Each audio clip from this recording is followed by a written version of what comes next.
are, and welcome to another episode of the Friday Night Movie Podcast, where this week, Destiny is all. Because we have back with us Mark Toner and Josh Kroo to do our Last Kingdom special. This isn't going to be our last Kingdom special because they are going to do a movie for Netflix to wrap up the story even further. But there was an incredible final season, which I think all loved. I think it was one of the best seasons of the show.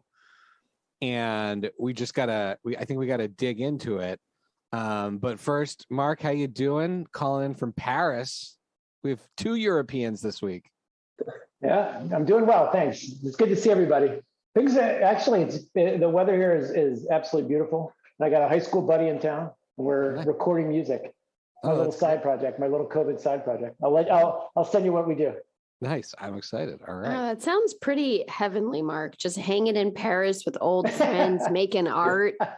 What is this life you're living? It's not like Wait, let me light another Galois. It's an audio podcast, so people can see Mark's actually wearing a beret right now, and he threw a twirly mustache. There's a glass of wine and a cigarette off to the side. All right, Josh, how are you doing?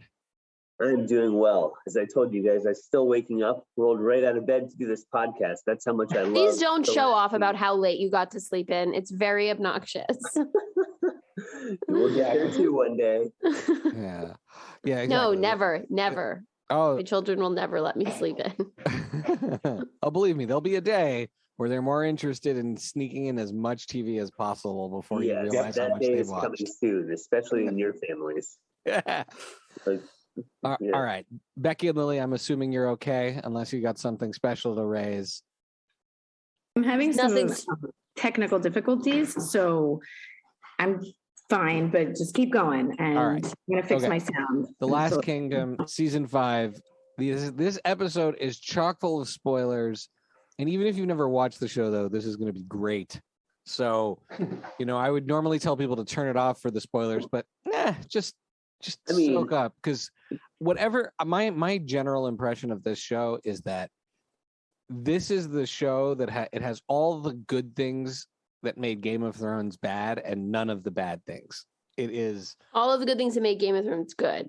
Sorry, all the good things. Yes, all the things that made Game of Thrones good, and then none of the bad things. And genuinely likable, good characters. Okay.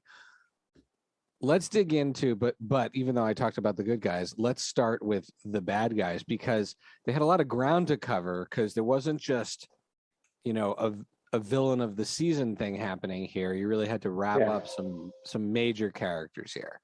So let's start where it all began. Let's start with Brita. We'll go around the horn. I don't know if someone wants to talk first about Brita, but Brita, who, started off as his childhood love, she's just gone to full madness here. And it's clear she's not going to make it if you're watching the show, but Uhtred is fighting it until the very last minute.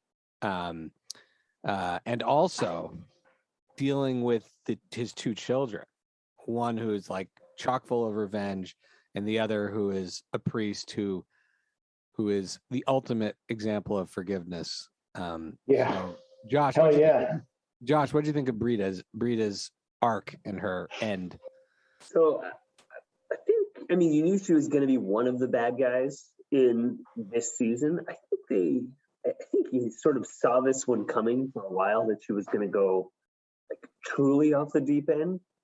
The whole daughter thing was kind of like that was actually maybe a bit of the storyline that I didn't love, except it was I think a needed part for her redemption. Well, I don't know if she has a redemption arc, but that the last moments where you sort of see her crumbling because she realizes like how much she screwed up her kid was, I thought, a good tool to kind of let her character develop in this season and sort of see her deal with the inner turmoil that she'd been wrestling with for a long time. Right. She's always blaming other people, but in this one, she had to, there was no way to get around her blaming herself. She's always blaming Uhtred, but that whole thing she did with her kid was awful. Yes, letting her daughter jump to her end seemed like a very poor choice in that moment. Mark, what do you think?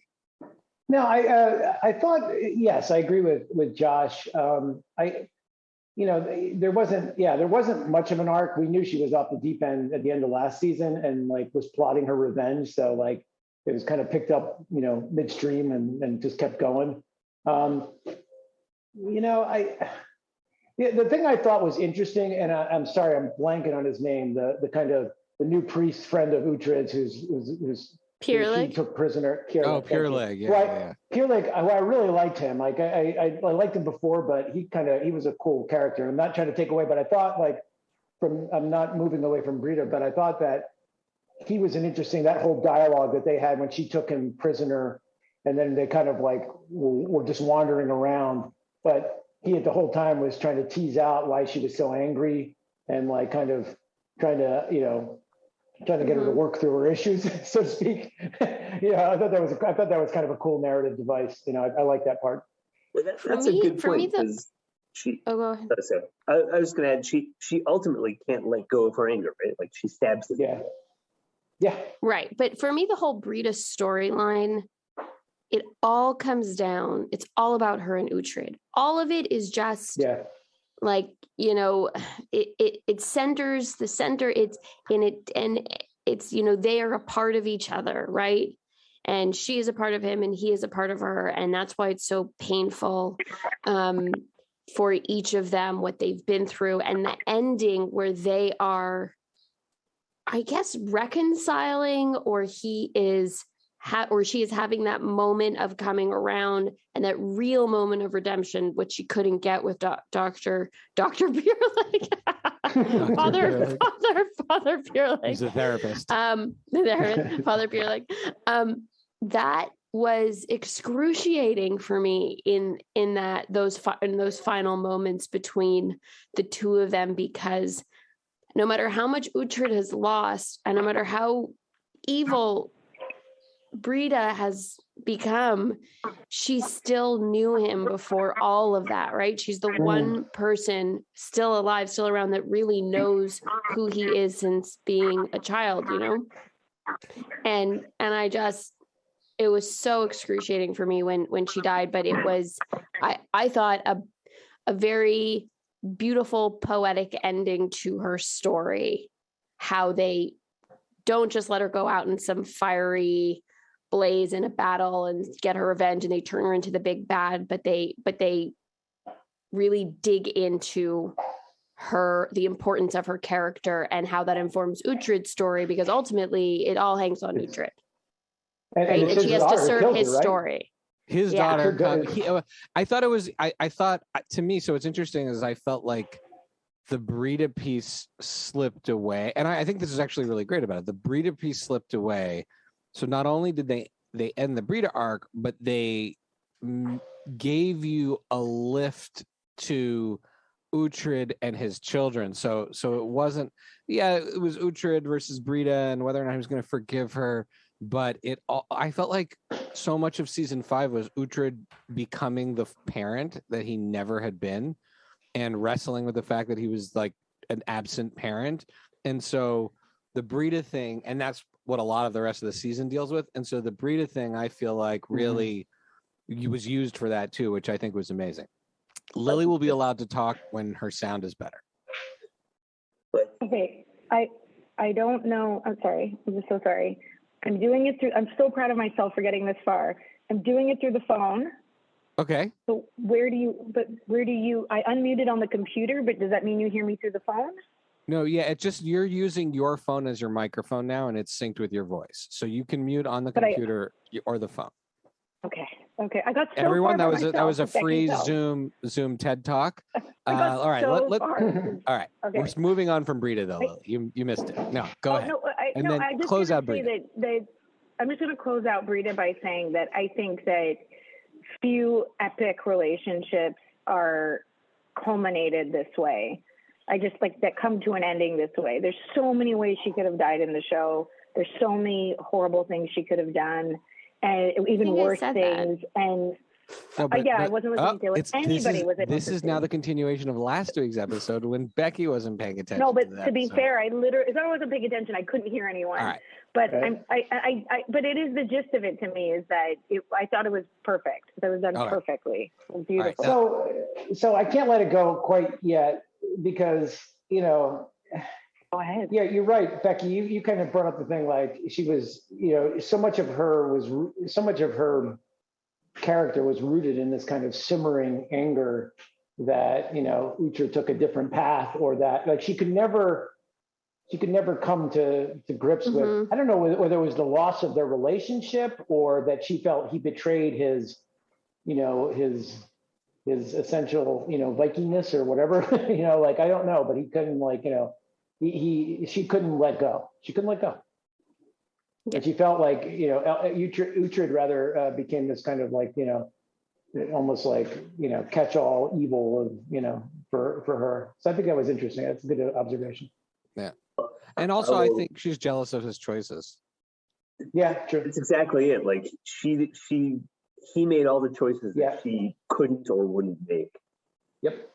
And I would just say the montage at the end when they sort of recap their relationship was like one of my favorite minute and a half of the season. Like it totally. That's a great point. Everything. That's actually was really good too. Yeah. It was also really helpful because Allie hadn't watched the first 2 seasons. She just never got around to it. So the whole thing. But also, I feel like in any other show that would be so cheesy. It would just be like, I agree. Small T sort of recap. But in this, it was like, no, like I was enjoying watching this quick evolution that was bringing you to this moment. Well, it works for this show. It's something Uhtred's carrying with him all the time about her. All right, let's move on to, I think, one of my favorite characters in the back. Sometimes shows bring in characters late and you're like, but I think Citriger is one of the coolest guys from the previous season, where he comes in as almost like young Uhtred, master strategist, kind of not best Uhtred, but Uhtred, there's no final battle, right? Uhtred basically gives him Efferwich, right? He gives him Efferwich, and that's how it ends. And it's like this, and then now it's 10 years later, everyone's gotten a little bit, 10 years of peace, more or less. Everyone's a little sloppy, soft, and I was really glad to see the way Citriger and essentially where he ended up. Becky, I know you talk a lot, you think a lot about Citriger. What's your take on Citriger? On Citriger, I think a lot about Citriger. Yeah, don't you? Well, Aren't you a Citriger person? I mean, I think so. I mean, I think it's hard not to be. I think the way you talk about him being Uhtred 2.0 is really what's so appealing about him. He's, you see in this season how much he has evolved over the 10 years to be invested in peace, invested in the future of his people. And what really did it for me, and I'm actually surprised, it's not for Lily to talk about because they're not star-crossed lovers, but him and Stiora, you see the evolution now of their relationship from last season, where it's this young infatuation and she's going to follow him to her being his queen and feeling how powerful that is, and their love for each other. And I'm not going to say it rivals some of Uhtred's great loves, but it's up there in terms of I bought in and I believed him when he was coming back to save Stiora. But I tell you, at a certain point, I felt like there was a bit of a in my day situation happening here, because I'm looking at this from Uhtred's eyes. Uhtred's had like 3 wives that he loved, or girlfriends that he truly, truly loved, obliterated in his like 40 years he's been alive. And I feel like at a certain point he should say to her, he should be saying to Stiora, all right, chill out. Okay, but he does kind of say Middle that, Ages. He does kind of say, he's like, you don't realize it, but you will move on. Yeah, he does say that at one point. But what is so wonderful about the arc of Stiora and Citriger's relationship in relation to Uhtred, which I think is always what it has to come back to, right, is that he is seeing what has happened to him mirrored now in his daughter's experience. And it's excruciating for him to say, oh, it's one thing that I've survived this pain, but I don't want my daughter to go through that. And the scene, Sid Tricker's execution, I mean, well, that's it, right? I didn't put in the outline my biggest cries of the season, but there were many moments where I was sobbing uncontrollably as if I was there. You're on a plane. I was on a plane watching it. Thank God I was wearing a mask, because people must have thought that I truly lost someone I loved when a couple of these deaths happened. I binge watched it for about 7 hours on a plane. Josh, what do you think of the of Citriger's demand that Uhtred kill him? Be the one to execute. That I think was the most interesting thing, because you just referenced how much pain he had gone through, and he knows that he's the one that has to bring that pain to his own kid. So he knows exactly what he's doing. You're giving me chills, Josh. You're giving me chills. I'm gonna start crying again. Actual chills. I mean, that was an amazing scene. I think Sig Trigger's interesting because when he came on the scene, he was so awesome, so smart, so like he was Uhtred 2.0, but honestly the better version. And it was just it was a bit weird to me to see him sort of lose his way like that. And I'll be honest, I did not love the Stiora Sig Trigger relationship. It made me really dislike her for much of this season. Well, it was one of the few relationships where the people were so in love that they couldn't move on. Other than like Father Bioka and his wife, a lot of the other couples dealt more with the Middle Ages thing of like, oh, okay, somebody dies, they'll find a new wife, they find a new husband. But it's Stiora's stubbornness, it also speaks like the stubbornness of her character, not just about how in love she is. But the whole like, I don't know, her just like consigliere type of act. I don't know if it's that wasn't it was just like an annoying part to me where she was like, you should do this, you should do that. And I'm like, this guy's like used to be a brilliant strategist. What happened? But if he had listened to her. She didn't trust, basically, like it all comes down to, man, she just saw his brother as like literally the albatross around his neck that he was. And she picked up on that and she tried to steer him. And, Sig Trigger was a lot of things. I'd say like, he was like, the paradigm of the enlightened man in the Middle Ages, right? He like right away we saw last season, he's like, we don't need to kill each other, like, and just, live as these like warring tribes. Like we can, and then you saw that, as you're right, you saw that evolution where he was having Christians, be able to worship. And he's like, look, this is what we need to get to. So he was like very enlightened for that period. I mean, way ahead of, frankly, even like, the royals in Wessex. But he was brought down by, and we can get to him in a second, but his this like lame little brother who just like shows up on the scene and you just know he's bad news. You know what I mean? It's such a great example of failing upwards, right? That the little brother, everything is for his own survival. Before we move on to him, can I just say what the best part of Sig Trigger was for me was watching it with my mom and the name she called him every time she referenced him. Because not one time was it his actual name. So just shout out to Mom. Because we kept being like, who? Oh, you mean Sig Trigger? See, it's Sticker Trigger. Durger.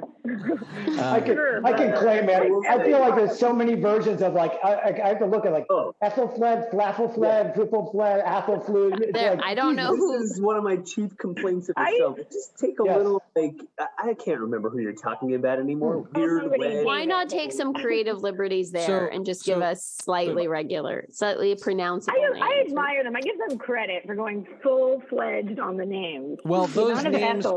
Well, you'll notice though the Viking, the Danes, a lot of them are more composite characters or different characters. almost a lot of the main Wessex characters, the Saxons, are all actual historical characters, even if they've altered them. Right. So Ethelhelm and Ethelfled and the fact that but then you got Edward in the middle of it. I want them to offer like closed captions like they do for the cities, where they're like Ethelfleet, otherwise known as Great idea. Fickenbruggen. This is Wessex. Let's just all right. Speaking of things named Ethel, let's talk about Ethelhelm, who really turned out to be the big bad of the season. Yeah. The Lord who's not even there, not even trying to protect Wessex. It's really about only his bloodline. His power causes total chaos. Was he bad? And I'll start with Lily. Was he bad and threatening enough to be the big bad, as opposed to some of the more like epic general types or existential wars that they had in the other season? Was he a bad enough bad guy? I think he was a bad enough bad guy. I think it was refreshing that he was a different kind of bad guy. We've been watching the show for several seasons. We know that Uhtred can pretty much outsmart anyone on the battlefield. The amount of cunning and the amount of damage that his tentacles reached through his henchmen and through his money, like him just using his money, that is a kind of power and corruption that Uhtred is not used to fighting against. Himself, right? And the amount of corruption through finances, because this guy basically, it's just because he can finance all of these like horrible things he's planning, is this insidious poison that's going through, and Uhtred's not even aware of it through most of the season and part of last season. So I thought it was great. Is he, I don't know, like Cersei level bad, or the bigger bads we've seen in other shows? Maybe not, but he's bad enough for this world. The things that he's capable of doing and the damage that he's capable of doing, it was good enough for me. It felt realistic. It didn't need him to do worse than he already did. It was pretty bad. Yeah, it's interesting. He's kind of a, it's almost like a Shakespearean character, like kind of like the royal intrigue and the conniving and the manipulation, rather than some Danish, king coming down and trying to warlord trying to take the lands from Wessex. It's more like, trying to, you're right. He was, it was a game of outsmarting him and trying to trying to figure him out. And I thought it was interesting, they clearly, the huge screw up of when, his daughter ended up being killed, rather than, the young virgin or whatever, seer or whatever, I can't remember what it was now, the young holy woman. Yeah, thank you, seer. But I thought that was interesting and a good plot twist. And then to see how grief-stricken he was, but it only made him triple down on I was just thinking that. He was done until whatever his henchman was convinced him to come back, which was a very unbelievable scene. Yeah. The henchman really cares about the cause. I thought he was just in it for the money. That's a good point. I think the henchman, it was about survival. I believe Pretzel, his name is, that the henchman, he's like, whoa, now we're gonna come clean. If we come clean, then I'm dead. Right, that's true. We're not coming clean, buddy. You've gotten in way too deep. Yeah, because he's done the killing. Yeah, that's true. Absolutely. But it's not like I just want to say. So go ahead. Sorry, go ahead, John. I'll put a capper on that one. It's not like we're in modern times where they're going to take his DNA and find out that he people are literally dying left and right and getting slaughtered every 2 seconds. I'm pretty sure he just disappeared. Right. Yeah. I mean, maybe. And nobody knows. Yeah. And nobody knows what anyone looks like. So it's, you know what I mean? Except every once in a while, one of the royal people will be walking through a dirty town, and people will be like, "Ethelfled, is that you?" Can I just an aside to that? I was just going to say, which is true with this, there's more random meetups on roads like there. Like, was there just like one road from between these towns? Because there's always like there's like 3 or 4 of them. Like, where they're just like probably. Look, it's like, Heston, doesn't Heston, like, they come up anyway. Well, it's just like, I think this is the perfect. Heston no cell phone. Heston is the one that.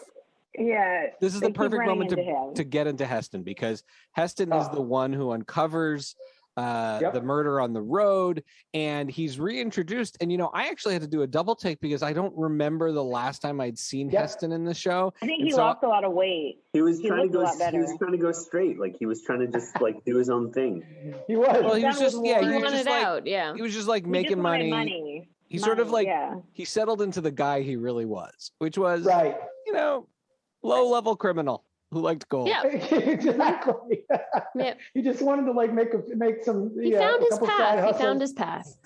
He did, but you're right. First of all, appearance wise, he did. He also was doing Atkins or whatever. Like, he got like right. He lost a lot of weight, so from he was living his best Heston. Went on the Middle Ages no carb diet. Yeah, right. But also what was so cool is that here's a guy who was part of Ragnar and then Knut's like serious, Viking nationalist crew, and he was never that committed, but he's totally bought into the new world now. He's hanging with the Saxons, selling them stuff, selling the relics, like, And what I think is interesting too is like there's the interplay between, and it culminates right when he does his huge selfless gesture, but like the interplay between like Uhtred and him is really, it's almost become like, it used to be kind of like it's become this kind of quaint shtick they do. Like, it's like, they're cute. Right. They're older guys now. They are, but there's a kind of a begrudging respect, but they like to give each other shit. All right. They like to yank each other's chains. I love it. I see it. Used him. No, go ahead. I would say I see it's because they're, two of the few who have survived this long. Yep. And so that begrudging respect is like, well, we both stuck around this long. Maybe we should work together. I love that picture that you just created, Mark, where what was that movie where they put like Pacino and De Niro, like all the old guys go to Miami. Right. Like that's right. It's Heat. Uhtred and Heston on the beach in Miami. They're just hanging out, drinking coffee in a Starbucks. They could have used him as a plot device, just brought him back as a plot device for that, coup at the end of the last, Hail Mary to get into Bebenberg. But I feel like they did such a good job of also doing his character justice. He is a plot device. They need him to get in. But then they do his character justice, which is, I give the writers a lot of credit. He's a character that's been there the whole time, but he's not a main character. And we kind of were done with him. Well, yet, I think he has a place in our heart. I think it's really cool. It's like, well, that's it. He's a fan favorite. So they're like, let's wrap up Heston. Let's give him a little. I was a little bit like, I didn't know Heston was ever capable of doing the right thing. So for me, him doing it at the last minute was a little bit odd. I do. Like, what was his motivation for doing that? I mean, I guess in the end, Hild kind of challenged him. I guess he didn't want Hild to die also. Hild would have died. My guess is anyone spends enough time around Hild, they're gonna, their heart of gold is gonna start to shine. And he probably just. She's not on the list today, but I love that they brought her back. So can I just say that that's my one complaint, and I need to not complaint. I'll bring that. Air your grievances. But airing my grievances, but we can get to that. I want to have a separate talk about Hild, who's one of my favorite characters, who didn't come in until late in the season, but man, she is one of my all-time favorites. Anyway, so agreed. But to get back to Heston, he also, do you remember he was trying to save, and I'm sorry with the names, he was trying to save the princess, and she ran away from him. Remember, the scene before he was confronted by the Scottish king. He was actually he saw what was happening. He's like. I think it was something. What I found believable about it is he was in Bebenberg. He's trying to figure out how to get out of there. He's pulled into this scheme that's not really working all that great. And that last scheme was a huge disaster. Oh my God! It was Uhtred and Bebenberg. It's just never that good. He's never clearly thinking about Bebenberg. But that's a whole other thing. That whole thing was a wing and a prayer. But he's there and he sees her, and it's kind of a moment of opportunity. and then I think right after that is when he's confronted by the king. He's captured. And I think and then I think who says your story's bullshit. And I don't know. I found it believable. I did. I don't know why. I think it just showed he was a man of honor at the end, but I don't know. Maybe not. I wanted to believe it. I wanted to buy it. Was there like a Hild? I don't think there was like a Hild eye contact scene, which I felt like they. I don't remember that, but I don't think it was there. Which I felt like she was right next. No, but she was hiding. She was hiding. But it would have been believable to me if he saw her and did it to save her or something like that. Like, hey, she's really a good person. I've been take it a step further. But Josh, she did. I mean, he did. He knew they were all. She knew she was going. I think he knew that he was saving her. And I think that is a real cool thing because all these macho guys can hate each other, but they're like, whoa, we're not going to do something to get Hild hurt. Don't mess with Hild. I also think there's a little bit of him, again, it kind of speaks to his street survivor kind of persona where he's like, he thought he could kind of talk his way out of it a little bit. Cause there's a little bit where he thinks he did, and then the guy thrusts his sword through it. What I like about it though is they used it as so up until that point, the Scottish king had been this sort of like charming, chivalrous kind of guy. Oh, that's a great point. And they used it to set up, I think, the movie, which we'll get to afterwards, which is actually this guy can be pretty freaking ruthless when he wants to be. Like he's just hey man, asking King. You want to be a king in this time. Yeah. I really enjoyed the Scottish king a lot. I thought he was great because he wasn't dumb the way some of the other folks were. Which is a great setup for there being a follow-up film. But if there wasn't going to be a follow-up film, I would have been a little bit annoyed. Like, wait, so you're giving me this fantastic character with 4 episodes left? What is this BS? All right, so let's talk about that final battle. There's 2 components to it. There is the 3 Musketeers, who I have to tell you, the biggest stress I have in this show is that one of them is going to die or Citric will die. Osforth, I was sad. But I didn't care. No, we need to talk about this. Yeah. When Osforth, because when Osforth dies, you're right. We don't care that much. I didn't even remember that he was Edward's bastard. Finnan's reaction, what Finnan goes through when Osforth dies. Really sad. You think I lost it with Sit Trigger? I thought they were going to remove me from the plane when Osforth died. Like I was falling apart. Just going through what Finnan was going through with him. He became so brave. His evolution was huge. And he was the 4th Musketeer. Yeah, but I forgot why he was there. I totally forgot he was there. I think it was more about Finnan's reaction, but I thought it was a bit like, you're really going to take one of the Musketeers out. They took the one that you could accept the most. It was like an easy way out. The one who had outlived his ability. But I mean, it was good because they gave Finnan some really meaty stuff this season. I thought that they were, which actually is something I love about this show, is I thought they were it was inevitable they were going to kill Finnan just to gut punch us on the way out. Instead we got to see the 3 Musketeers do the impossible again, and which does make me think, they're going to have to kill one of them in the next movie. I sure hope. Yeah, but they can get rid of Citric and it'll be fine. Don't say that. That's so messed up. Attached to Finnan at this point. Yeah, we are more attached to Finnan is the one where he's the one that's willing to stand up to Uhtred, but also loyal that he will still follow him into death. Finnan's such a great character. And Finnan, and remember where he meets Finnan. He meets Finnan on the slave boat, on the slave ship when they're slaves to me together. One of the most terrifying together. parts of all of the show is I just imagining being stuck in that, and it was horrifying. Yeah. Sorry, I got to jump in on this because that goes back to by far, to me, arguably the most moving episode, and Shai knows this because you talk about when you get when I get teary is when it's first of all when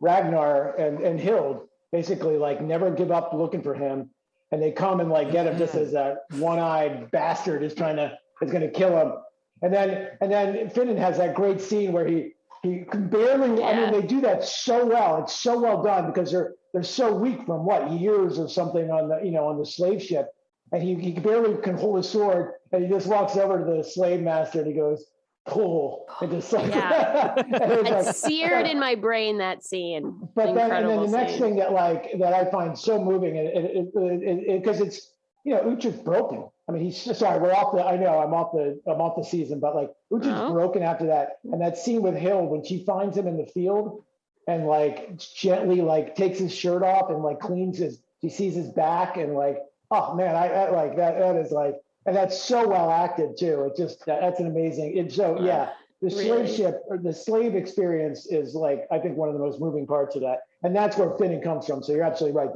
Those guys are brothers because of that, right? I mean, that's he says that. Yeah. Yep. All right, and then the big so that final battle where I thought it was really interesting where the Saxons, Edward's army is literally being pushed person by person off of a cliff. Can we talk about this? People are in Edward's army because like here's what I woke up, I'm like, okay, what do I think about this season? What was I going to complain about if I complained about this season? Like, it wouldn't be right if you didn't complain. He's got like 85 guys with him. But man, the scene where they're being pushed off the cliff, there must have been 300 before that. It was like improbable that they never got to him, right? It just was so slow. He's always one more guy in front. Yeah. Always. I was like, come on. And I'm also like, could they have really, it was very dramatic. It was very dramatic. Also, could they have really like again? They went in and his daughter was like, hanging out in the woods with that, like, I don't know. I found that the logistics of that scene were improbable. So when we talk about improbable things, I actually, if I put all that aside, I thought it was so exhilarating and incredibly well done and terrifying watching them drop one by one.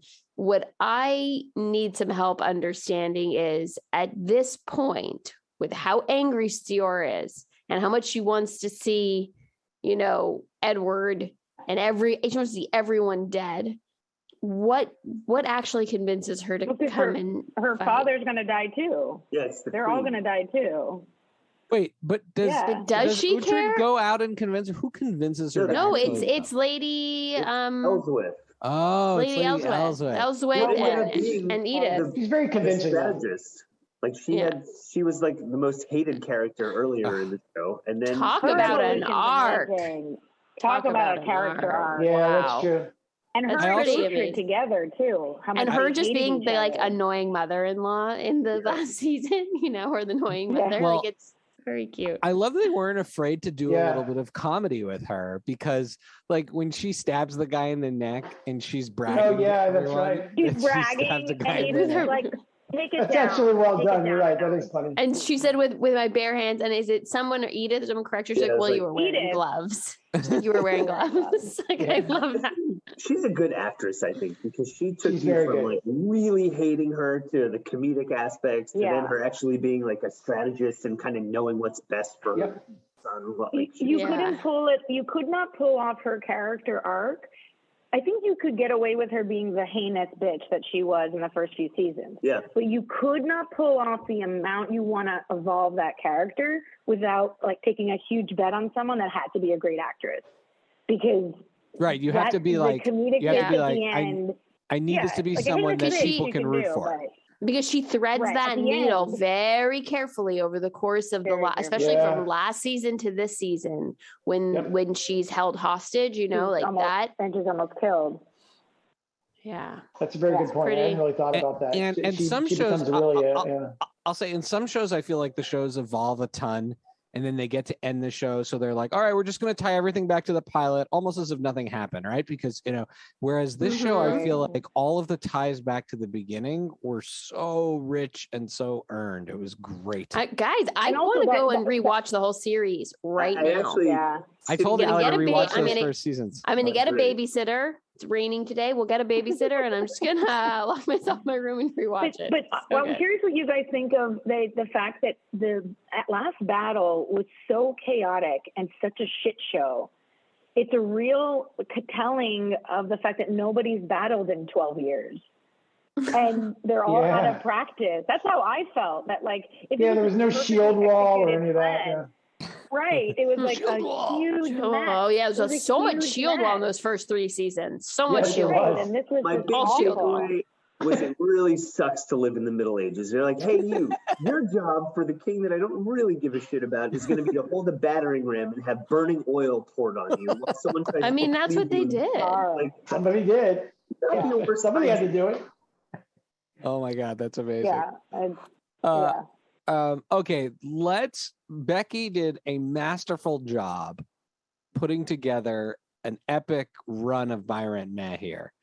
So, Beck, would you like to lead us through some Buy Rent Meh about season 5 of The Last Kingdom? Buy Rent Meh. We're all familiar with the rules of Buy Rent Meh. Okay, so Buy Rent Meh, first category, biggest fuck up. Citriger letting Britta's army into Ephwich. Yeah. Ethelhelm accidentally getting his own daughter killed. Or Lady Elswith and Edith when they're trying to save Ethelwyn. Am I even pronouncing her name right? Elfwyn? Elfwyn. When the 3 of them have been kidnapped and then they're trying to kill the kidnappers to save her and then they just get her like doubly worse kidnapped because then now they're separated from her. Wow, those are good. Those are all contenders. I'm going to say Sigtrigger. That's the biggest. Agreed. Totally. Yeah. That is the most consequences. That's the one where you gotta see that coming. Like that's what I'm saying. He's a brilliant strategist, and like, come on. but kind of like he's a soft touch, is what he is. He's a soft touch. I mean, that's exactly what I was thinking about before. I mean, it is his brother. It's his brother, and think about Ragnar and Uhtred. Yep. Yeah, no, it's so true. Really big deal. Lily. You show up, Lily, with a crazed pagan army at my house. You will let me in? I'll let you in, not the rest of them. So we're all buying that. We're all buying that as the biggest F up of the season. I mean, again, it's hard to say it was an F up, but it was done with the right intentions. He's like, again, it's not like he was like evil. Like, his brother knew that. His brother knew he was a soft touch, and he could always be like, "Oh, they're cool, man. Come on." A close second is Ethelhelm getting his own daughter, the Queen, murdered. Yeah, so dumb. That was a good runner-up. Yeah, that's true. But he didn't really. That was kind of like that was kind of a series of unfortunate events, right? I mean, he didn't. That also was very Shakespearean in the fact that it was very Shakespearean. That's a great point. Mistaken identity. That's very Shakespearean. That's a really good point. And the Lady Elswith thing, while terrible, is all just kind of funny. Like it's pretty funny. It was that whole thing was a comedy of errors. Yeah. Yeah. Right. Comedy of errors. It's funny, right? Okay. So Buy Rent Meh, new characters this season. The King's new wife. I don't remember her name, so I'm going to try and pronounce it phonetically as written on this. Ysgifu. What's her name? The King's new wife. But by the way, historically, was Edward's third wife. I mean, I believe that. So his new wife. In brackets, it says Jennifer. Following Josh's model. Following Josh's model. Otherwise known as Jennifer. King of Scotland, Constantine, and Citriger's brother. What's his name? Rungvalder? Ragnvaldr. I mean, Rongvalder. Is it a question of who's the best or who do we like the most? We're buying, renting Mev. Those 3, who's like the one you're keeping? Who's the one you're going to hang out with for a night? And then you don't want to. I like is it Constantine? Who's the Scottish king? Constantine. I liked him, and I know he was rough on Hastings, but like he didn't have any bond there. He was just killing a spy. Yeah, he's totally the buy, and he's also the buy because he's probably the main plot point of the next movie, or one of. Right. But I thought he was very touching with the young, princess. He's like, I'm not going to be some, I know this is a marriage of convenience. Don't worry. That was a great scene. Me too. I thought the same thing. I agreed. I wonder we're gonna have to meet his mistress. Well, I just like how they. I like how they in the movie. Even if they're a villain on the show, they generally make the characters not one-dimensional. Like you learn more about them, and it makes you love them or hate them. But they give you so much to work with. I think the whole show's kind of like that in a way. Like if you look at the last season, you guys asked whether, I can't remember what the big bad guy was big enough to be the big bad guy. But in the season, you had many mini bad guys to have these little arcs, right? Like you had Ron Brother, you had Brita. Like there were all these other little bad guys to make it more interesting. Yeah, that's true. No, it's true. You're right. There was a lot of Knut. Can't forget Knut, who I think like to me was like a good middle of a show bad guy. Like he was never going to be the most evil bad guy, but he caused a lot of problems. Right, but his betrayal ends up influencing dramatically, even though he wasn't so bad. What he did was epic. So awful. Okay, so we're buying Constantine. I'm gonna rent Rungvald or whatever his name is, and I'm gonna met Izgafu. I don't know her name. She's great. I think she's great in her role, but take her or leave her. Whatever. Yeah. I like her. Best kills, which is Lady Ellsworth killing the henchman with her bare gloved hands. Uhtred throwing Whitgra, you know, the cousin that steals Bebbanburg from him. He throws him when he throws him over the railing and impales him. Like, you think there's going to be a fight, and he's just like, you know, they're fighting. That guy sucked. That guy sucked. And then what about when King Edward gets all of the Eldermen murdered? That to me was the most baller move in the whole show. Oh yeah. And the reason why was I saw it coming. Like Allie was like, whoa, what just happened here? And I was like, oh no. I think that's because Edward you understand the chessboard of the show better than other people, because I'm like, what's happening? Who are these people? Well, also who, like, what, you know, this was his moment where he was like his dad, where he was like in a lot of ways, he was a better version of his dad. And this was one of those moments where he did what Edward would have done. And Uhtred respects him for that. Like Uhtred was like, this is when everyone's freaking out. Uhtred's like, he's seen a lot. He's like, no, this is pretty much how kings handle things together. And, you know, like, I agree. But my favorite kill is Lady Ellsworth, because it's like really pushes her into her new version of herself, you know? Yeah. Pushes her over the edge. She's taken control. I in support of sorry, I'm looking for Uhtred with Whitgra, the little, what was it, his cousin or what was it? Yeah, his cousin. I mean, there's a lot there, like, cause that's revenge for Bioka's death too. Yeah. Remember? So it's so satisfying. It's revenge for Bioka. It's true. I wish there had been more, like, maybe this is just like my, you know, macho kind of like the Uhtred of, you know, your kind of yearning, but like there wasn't like a moment where Uhtred kind of proved again what a warrior badass he was in that show. I mean, like, he wasn't like, you know, I mean, you know, he was pivotal like in his leadership, but he wasn't the same Uhtred who jumped over the shield wall after what's his name brought his wife's head. And he just like freaking led that. And then Bioka throws him the javelin and he like, you know, the spear. But like, well, he's older now. He's a little more weathered. He's supposed to be about 55 years old, and that Uhtred, if I can tell you from experience, I would be like, my legs, my knees. Right. Yeah. Exactly. And in those times, 55 is like 106. That's exactly right. People didn't live past 20. No, that's like ancient, really, for that era. It's absolutely. But go ahead. No, go ahead, Mark. No, I'm just trying to think of if there were any better deaths. I'm sorry. I'm going back to King Edward. Yeah, I thought it was a power move. He was an interesting character. I thought another interesting scene, just when you're talking about him and killing the Eldermen, was, you know, the whole, I think it was the end of episode, I can't remember, it was either the penultimate episode or I think it was, but when he's like, before they go to Bebbanburg, when there's this kind of showdown, because he's like, I'm not going to go fight the, you know, I'm not going to go, you know, that's it's more in my interest. It's more calculating, where he's like, I'm not going to march off and take Bebbanburg because you want to get your you know, birthright back. It's like, it's not in my interest. And I actually thought he had a point. Like everybody, he did. He totally had a point.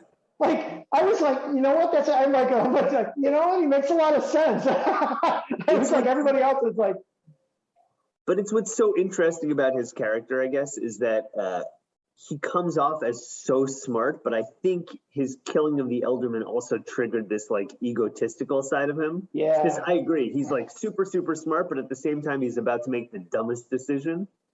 Or make the wrong decision. Right, I think right. it's like his. But you know what? Okay, so let's take this Right. into the world of like world leaders. There are world leaders, and and you see this where they make a proclamation, they say there's a strategy, and they're sticking to the strategy. But as things start to evolve, the advisors are giving them pressure. They're looking at the scene, and then and suddenly they no, wait, because. It's easy for us to see how clear it is, but if you imagine what that guy is, he can't see what's going on in these other places. He doesn't have drones flying around. And even then today, leaders who have those things can't always make the right decision. So I feel like it was very realistic to see this leader bouncing around in his plans. I honestly thought it was, again, that episode, it was interesting because everybody, including his mother, sided with Uhtred, but I was a little bit and I was like, he was like, what was it, Ethelhelm? He's like, I'm not going to let Ethelhelm pull me into a battle. I don't need to fight. But in the end, he ends up in that battle. Well, he does, but I feel like he got cajoled into doing it. He had no choice. Right. He's sort of, the situation just unfolded. I get you. Nobody kind of took his side. I don't know. I thought it wasn't as clear cut. So hold on. There wasn't this huge moral pivot. Well, where do we come down on the buys here? I'm just being clear. I buy Edward killing the alderman. I'm going to go rent with Lady Ellsworth. And I like Uhtred throwing Whitgar over, but Whitgar was enough developed as a bad guy for me to really care about him being thrown over. So that's me. I'm going to buy Lady Ellsworth, rent killing the alderman, and Mayor Whitgar. Agreed. I'm with Shy. All right, back. All right. Well, makes perfect sense. Lily and I are where the lines are drawn. No, but I think you're so right about Whitgar. He wasn't he was kind of a shit. He was inevitable. Piece of shit kind of, but he was also as soon as they were in the same room, Uhtred was going to win because the guy was tiny. He was a little bit he reminded me of, and I'm so sorry I can't think of the little craphead who, Uhtred's Danish father took his eye out. What was his name?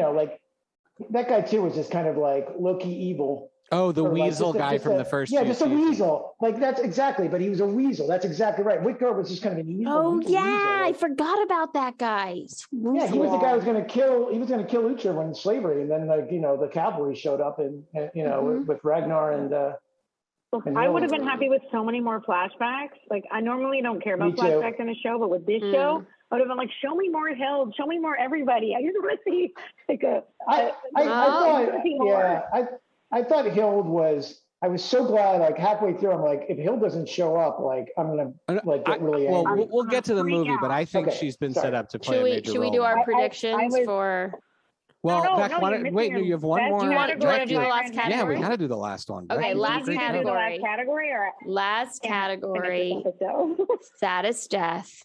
Sit trigger, Ethelfled, or Osferth. Okay, and I'm going to go first. Saddest death. The one that affected you the most.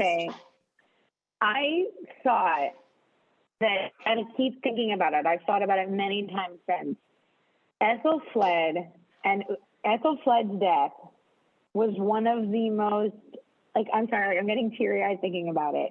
That scene to me was so beautifully done and was so well done for the characters, for the show, cinematically, just watching it, her dying alone with him outdoors, no one knows she's dead, and him holding her, and their love or their relationship far transcends bedroom or the typical kind of I feel like romances we've seen before, and that the way they culminated that, and the fact that she dies of breast cancer is just I don't even know if that's historically I guess maybe it's somewhat accurate, but maybe they probably have that out. Yeah, I looked it up. She died of cancer of some sort. She died of cancer, right? And so the way that they just treated the whole thing.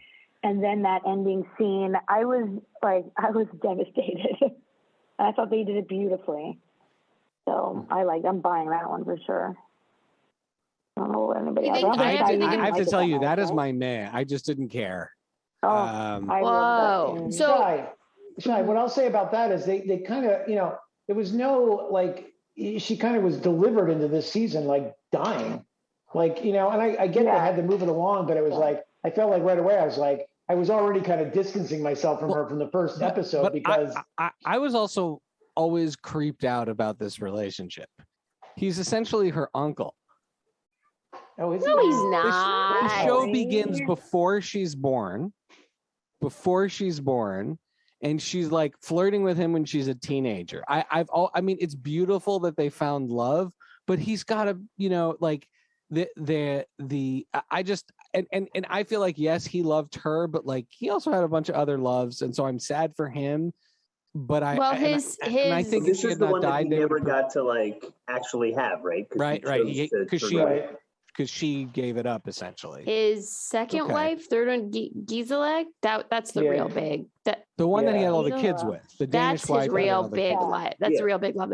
Now there's the order of what I think, like character-wise, are the biggest losses. By Ethelfled, Rent, Sid Trigger, Osferth. But if we go in the order of how much I cried, then I would have to do buying Osferth, renting Sid Trigger, and Mang Ethelfled. That's just like technically the order of how much I cried. Well, but also, like the more people died, the more I cried. Like each death was compounded for me, so I was losing my mind at the end. Like Osferth just didn't move me. Like I look back on like the epic sad deaths, like Bjorka, Ragnar, when Ragnar kind of died a shitty death. I felt bad about that. Like I liked him. I didn't but for some reason I never was super attached to his character. I'm totally with you, Mark. That one was like, I had to kill someone in the crew. So exactly. It was like the least painful choice, right? And you're like, hey, he was the one that was always probably going to get it because he wasn't really a fighter. We're going to talk about what they did to. I think I'm talking about what they did to Uhtred's son. Eesh. Oh no, I can't. We didn't talk about that with Brita. I'm like, Jesus. Yeah. The level of that is messed up. That is dark. That is dark. We did not shout out to Ethelstan, who I thought was a great character Who's this that? season. Who's Ethelstan? The real heir to the throne that Uhtred has to raise. Edward's first kid that Uhtred is raising and is training him to be a fighter. He was a great character. Good point. I think he's going to be bigger in the movie. Yeah. I think he is. But him and Eflin. He's going to have to fight the bastard son. Yeah, it'll be like but he's him. Not the bastard. But he's not the one bastard. that came in at the end. The one that was like coming in at the end. Oh, right. I don't know if they're going to fight. Actually, maybe not. Because what bastard son that comes in at the end? What bastard son that comes in at the end? I think Ethelweird's going to have to give up. Edward doesn't have a bastard. No, not Edward. Uhtred. It's Uhtred's kid comes in at the end. That's not his bastard, though. That's his youngest kid that Gisela dies giving birth to. Oh, really? Yeah, that's his youngest that was hidden away. That Hill took away and hid away from her. Perfect time to talk about predictions of the movie. I looked it up. It's never explained. Perfect time for it's just a thing they did. They basically said we had too many characters and we just kind of hid them away and we'll deal with it later. So predictions for the movie is that they're going to bring Hild back big time for the movie, and she's raised this young son. And they're going to have some sort of thing. I also think it's entirely possible that if Uhtred has one last love on this earth, that it's Hild. I don't know if that'll work with her. It would be the same. No, but you know what? I think they're trying to set up, which annoys me because I do not buy it, is Uhtred and Edith. Like, I don't buy it. Don't bring that in for the movie. Edith is expendable. She is. I agree with Becky that they're trying to set that up. No. But I don't mind. Josh, what was your point about you just stated about Hild? You were saying about that whole I was just saying they're the same age, but I don't see the love interest. I can understand why you would do that, but I see it more like a brother sister. They're like a brother sister, best friend. She brought him back from the brink after the slavery thing, and I think that they're forever bonded, but they're not romantically connected. I guess he's always flirting with her. Yeah, I could see it. Yeah, the line is you're too good for God alone or something like that. Edith is more likely than Hild, I think. But that to me is like, well, we're old, and I guess, But I feel like Edith is like, she's like typical kind of, I don't know, she's just like Uhtred woman number. Like, I feel like they joke about that. Certain, like when she walks into Uhtred's room at one point, I feel like Edith is by accident. Early in the season, she's always like walking into Uhtred with some other person. Yes. The tall girl. If they end up together, I don't mind because I feel like it's earned. Like, and not that their relationship is earned, but enough that she's, made it through enough and done enough cool things. Like they're just alive? Are those the criteria? They're just supposed to survive long enough? Alive and then she's done some pretty risky, brave things. I feel like she was a good. I liked her spot. She's a great character. Yeah, last season I thought she was great. My prediction for the movie, I don't know where love interest is going to go. I don't think it'll go with Hild, but I think there's going to be a Hild death, and I think it's going to be like it's going to be a dramatic. I think it's going to be a dramatic. I think I say this because I mean she's a fan favorite, and I think that maybe not, but I could see that where there's a scene with her and Uhtred. Isn't there a part of you guys? Isn't there a part of you guys that hope? Like, this ended so beautifully and so well that I'm afraid that they're going to fuck it all up in this extra thing. I don't know that I need more, but I like the Constantine character. I don't really know that I want to see the whole lost son thing, but I like the Constantine character. I think that'll be Well, this one I think it's called The Last Kingdom and the Seven Realms, or it's got like some name where it implies it's about something. I don't the other countries or the underlying parts of the whole show are always the politics of like the unification of England and all that, and so I think that's like the last resolution because that never really gets resolved in the end. It doesn't get. I don't think it's King Edward. So unless Uhtred outlives yet another king, which raises a question: does this? Because my brother, who's a big fan of it, like commented to me. He's like, because he's read all the books too, and he kind of said like, if I have one complaint, can you hear me? Okay. Yeah. He said, if I had one complaint with the season, it kind of veered off the history, whereas the books kind of stayed true to it. And I'm like, is this whole deal between like, that he cooked up with the Scottish king, is that historically based, or is that just something he did as a plot twist? I think Northumbria does for a period have like a special status. Maybe that's what it is. I mean, look, in the end, 100 or so or 200 years later, the Braveheart story is going to happen, and the English are no longer the good guys. Yeah, but that was such a good scene at the end, kind of like the scene where King Edward's with Uhtred and they're all kind of celebrating, and he just like lets him know, and like King Edward's just seething. It's like Uhtred is being, it was like, oh man, that's not gonna, that issue's gonna fester. Before we wrap up this episode, I do want to bring up one final thing, which is that for me, what really makes this series incredible and why I buy into the ending so much is because they deliver on their promise that destiny is all. And when that sky opens up and it rains, it is not cheesy. Yeah. It is not predictable. It is proof that destiny is all and will get better. Watching with mom is a special treat because it's burning down and mom just goes, the only thing that could stop that now is rain. So, Becky, I want to pick up on this because so I just put in the chat. I have my thought that I woke up this morning. Go ahead. The ultimate biggest contribution of this show is going to be that I am going to take destiny is all into my life. So like when I forget to take out the garbage, like destiny is all. I don't want to go This is going to be my new marketing campaign. For those of you that know that I created a campaign many years ago in my house called No Credit for Josh. This is going to be the new one. It still goes. It's still going. No credit for Josh. That's amazing. That is amazing. What are you going to do? Destiny is all. Like the policeman pulls you over for speeding. Like, sorry, destiny is all. All right, I want to talk about this forever with you all and hang out forever all. Let's wrap up with just getting some recommendations from everyone. Mark, I presume this is not the only show you're watching in or are you only allowed to watch like Arte TV and TF where you are? Pascal too. Well done, Shai. What is it? ART or TF1? TF1 or TF2?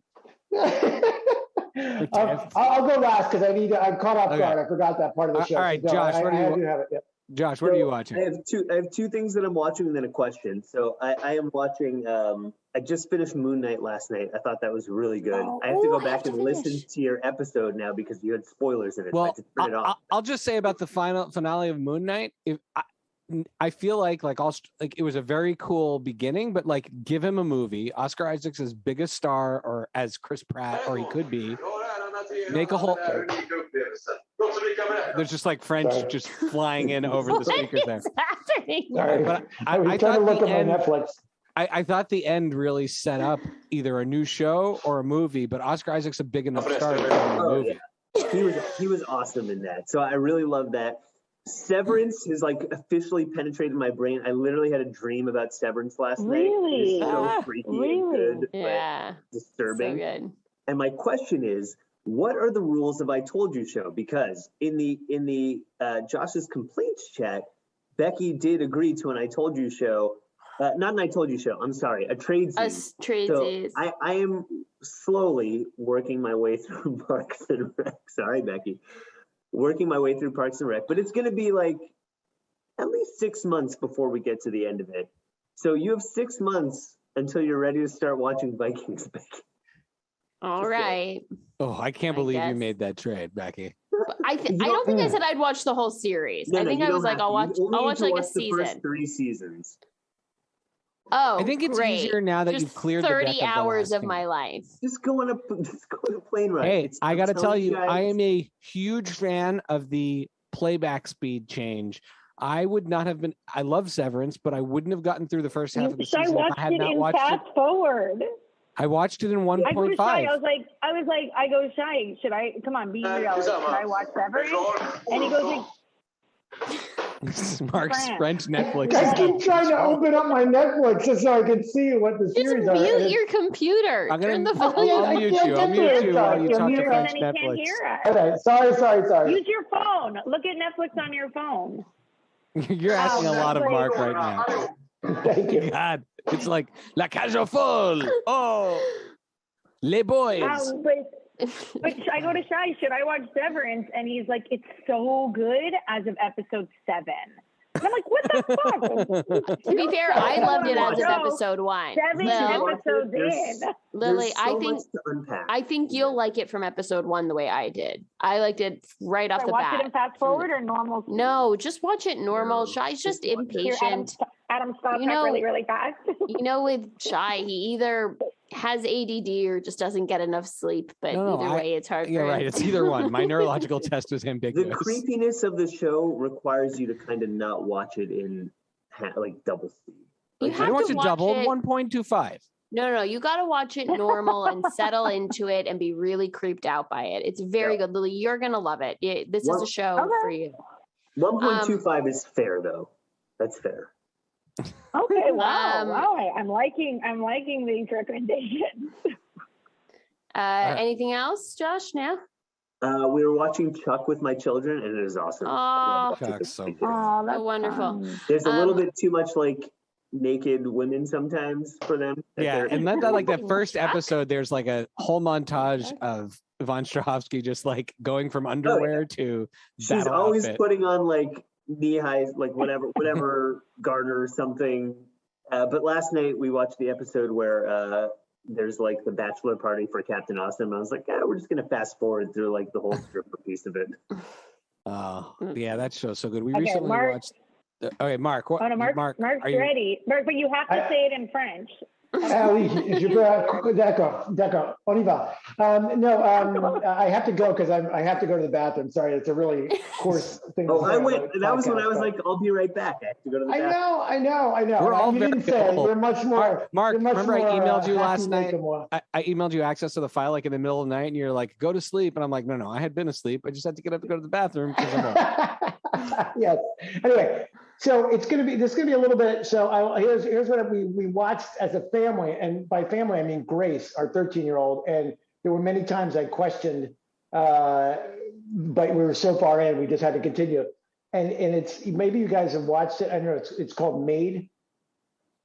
Oh, Lily saw it. Lily watched it. I saw it. That's heavy for a 13-year-old. It was super heavy, but a really cool, really well done. But yeah, so it's about a young woman in a really abusive relationship who leaves with her kid, and then is trying to just like start. But it's got like just interesting. It was really, we liked it a lot. I mean, and it pulled us in.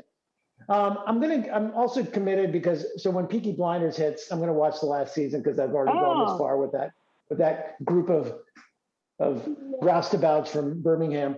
And then the other thing is, who, by the way, Tom Hardy in that is amazing, man. And you've never seen that, right? You've never watched. Is he in every season? I feel like it's so weird that he is, and he plays a really badass Jewish mobster. What's that? He is. He comes in late. He comes in late. Okay.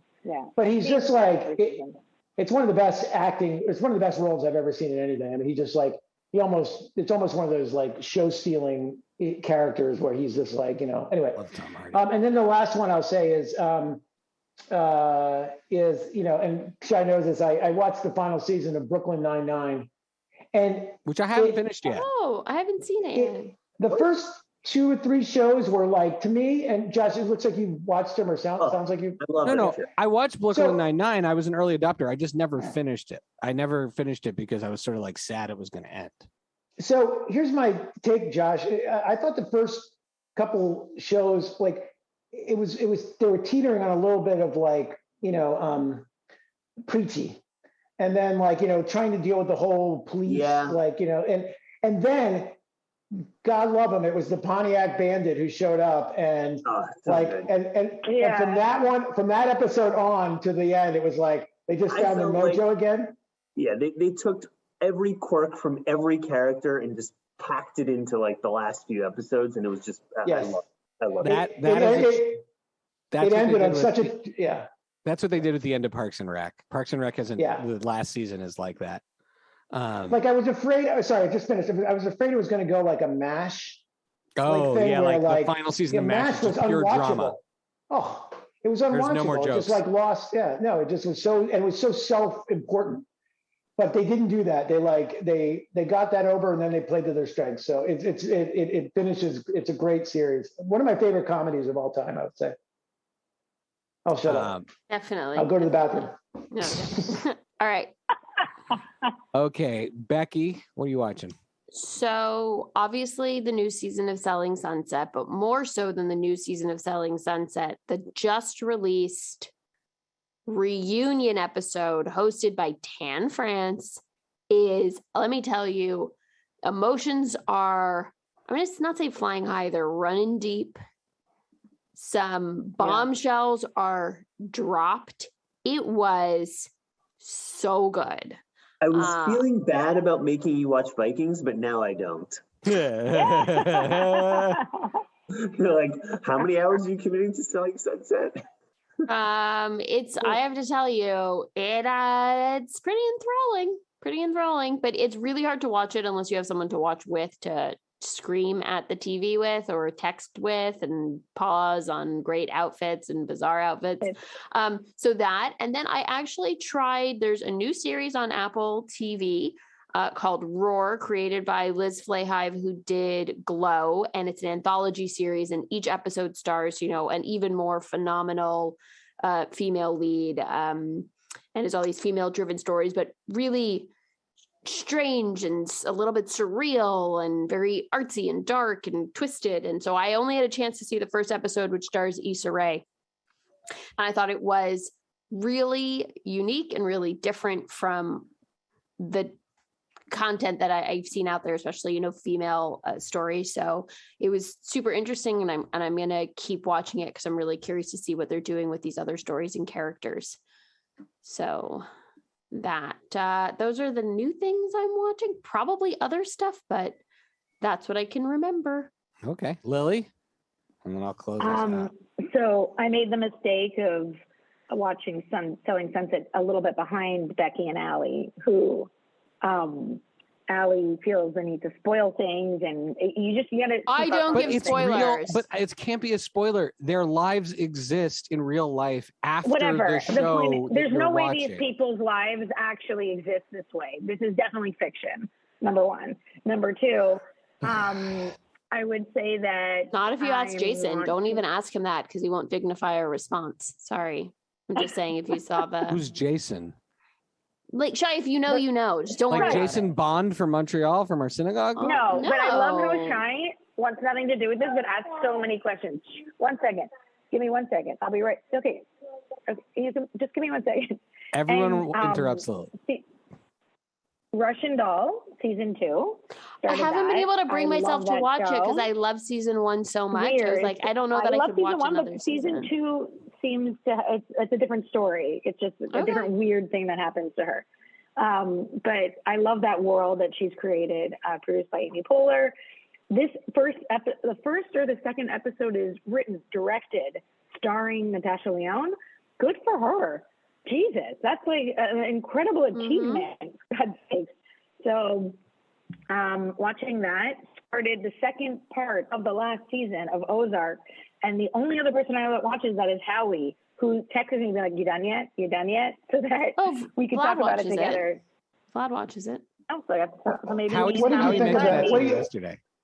What do you think of that, Becky? Or Lily? What? Sorry, I'm sorry, jumping back in. What did you think about Ozark? I haven't seen the last 4 episodes, so don't give me any spoilers, but. No, I have only seen the first 3. Okay. Of the second half. So I have a few to go. I think partly I'm just kind of over the story. I don't know. Well, the story needs to end. The story needs to end now. Like it's time for it to end, and I'm looking forward to watching it end. But I've enjoyed the series immensely, and I think if you like a Breaking Bad type show, then this is the show for you. Yeah. Because since that, I haven't found anything comparable in that kind of type of show, in that genre. So yeah, that Ozark, Russian Doll. I don't watch that as much TV as Shy, so that's a lot for me. There you go. That's it. That's all I have. So for me, in terms of shows, I actually almost needed a break, not from shows that I'm truly like. Oh my God, are you okay? No. Hold on. I'm about to list. COVID, I'm worried about you. No. I'm about to list a lot of stuff. Don't worry. So first of all, Allie and I have picked up The Middle again. It's on HBO Max, the whole show, and we're on like season 6 out of 9, and we've been watching with the kids, and I really think that's an underrated, fantastic show about family and has amazing characters. I highly recommend it. And especially now that my kids are a little bit older, it's really fun to watch with them because there's a lot of great stuff about siblings and growing up and how you view your parent. Anyways, it's a brilliant show. It's also hilarious. The Flight Attendant is my new show that I'm watching. I love this show so much. Super just fun. It's like if you put what's it on? HBO. It's like if you put Goldie Hawn like from Foul Play in a Hitchcock movie. Like that's the feel. It's like kind of wacky, but also has some fun mystery stuff.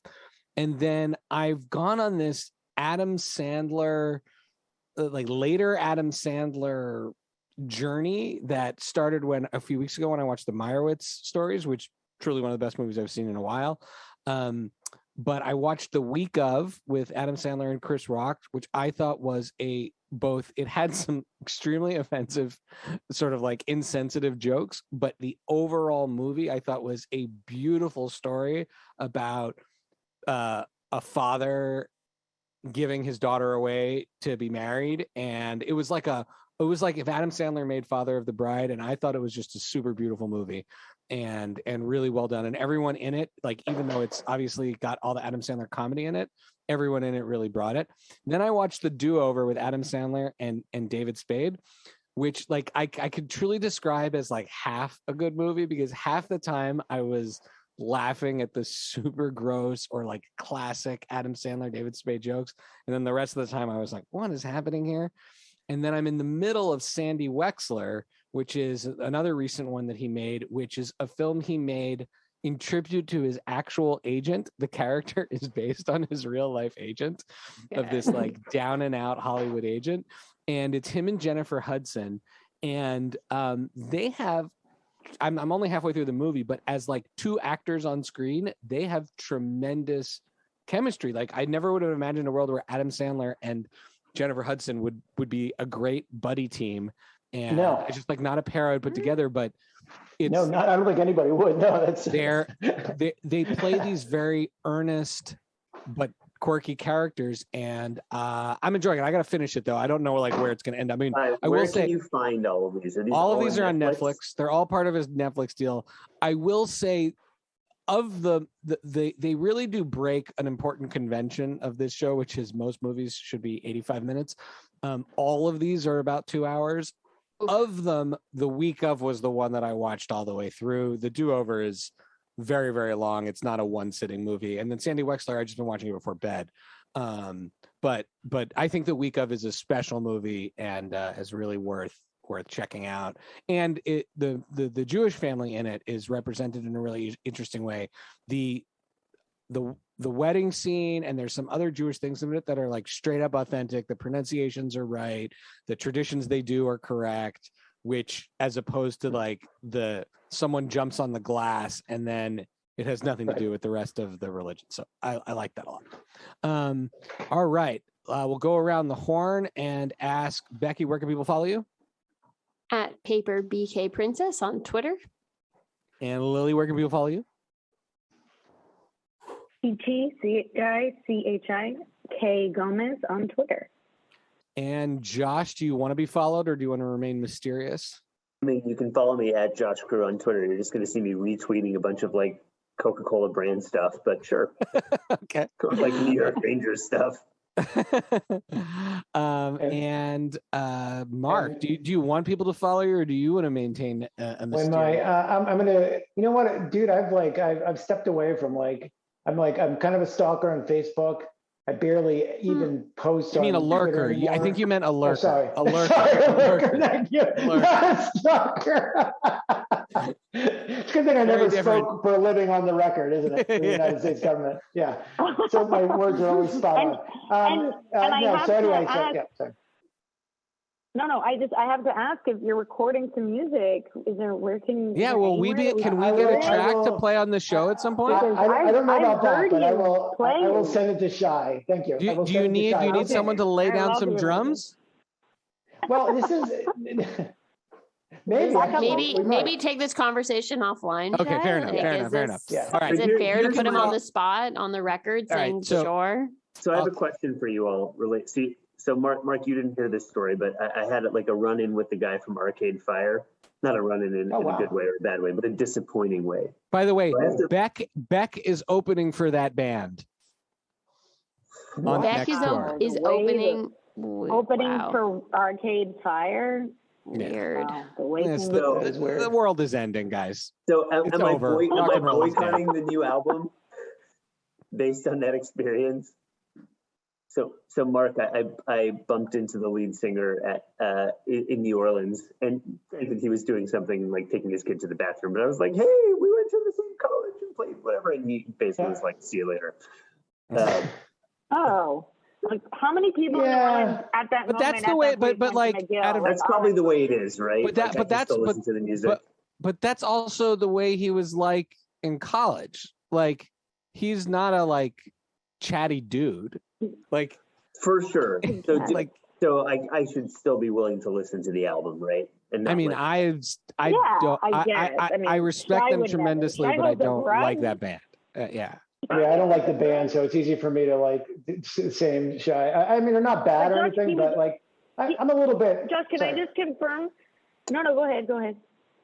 I'm just going to say that's the life he chose, and to be a front man for a band, it's like Hollywood actors who are won't sign autographs or something. It's like, okay, then don't choose that lifestyle. And Mark, don't be a dick. And you're, by the way, not saying this is an armchair quarterback. You have been a public figure in your life, and sort of. I mean, there aren't necessarily people like coming up your autograph at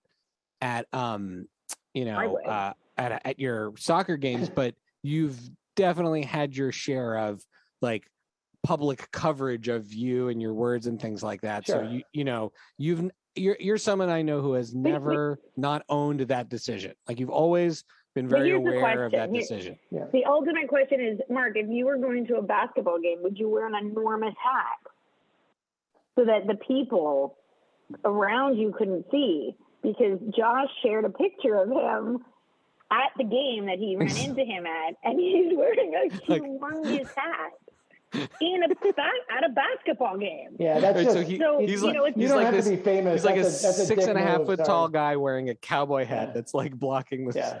It's one thing to not be like cool to a dude by the bathroom who's saying hi. It's quite another where a who's like trying to talk to your right exactly. A guy with Josh's mustache comes up to your kid at a urinal. Maybe it's okay to not chat with him.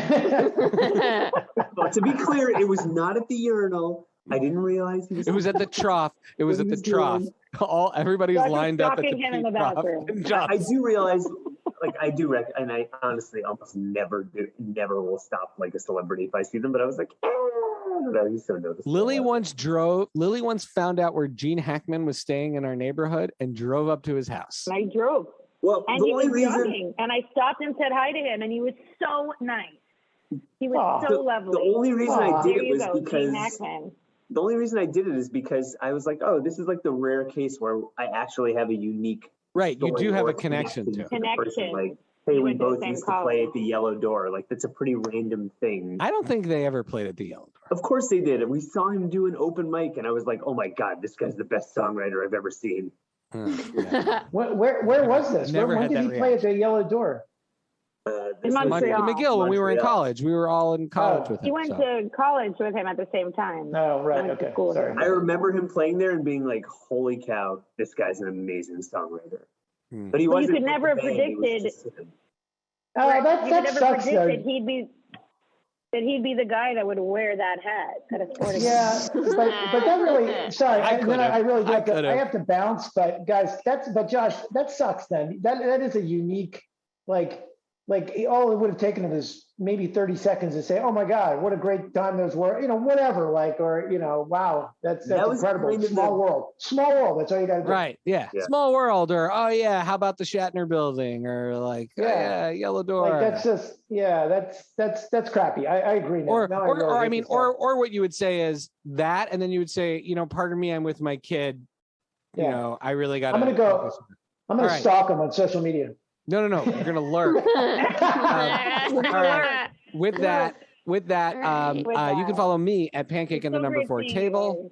You can follow all the Friday Night Movie shenanigans at Friday Night Movie. Speaking of music, the theme song is by What Does It Eat? And we want to thank our two guests, Mark and Josh, for an epic Last Kingdom episode. Thank you guys so much. We'll have you back for the final movie, but then we're all going to have to pick a show to watch again together. We're all gonna exactly, because I love this crew so much. I love it, and I love being able to hold it over Jared. One day we'll have Jared on the show. All right. Thank you so much. All right. Take care, guys. Miss you. Bye. Bye, guys.